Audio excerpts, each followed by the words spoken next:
In this video, we'll be talking about batch gift entry.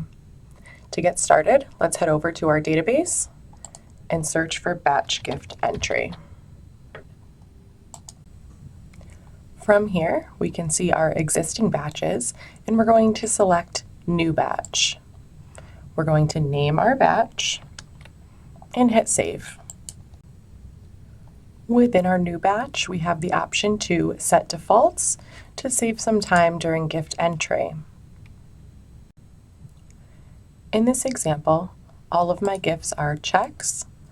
They're all going to the annual fund, and they're all received on July 1st. Now that my defaults are set, I'm going to search for my first record, and once I select it, our person dashboard will load below. We're going to select New Gift, and as you can see, our defaults have loaded. This gift is a check going to the annual fund, received on 7/1. Now I'll enter my unique fields and hit Save.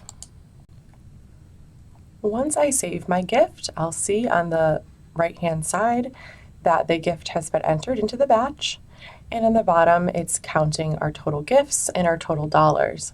This gift will not appear on Alexander Hamilton's record until I process batch at the end.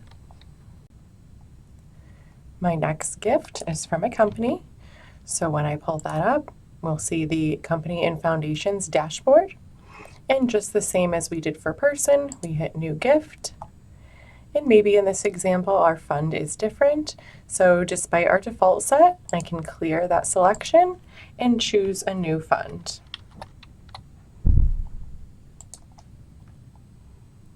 Enter my unique fields and save.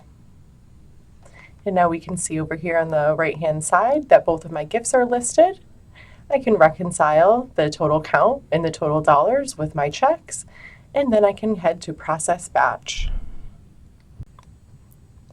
Until I select Process Batch, these gifts only exist in the batch, not on the person or company record.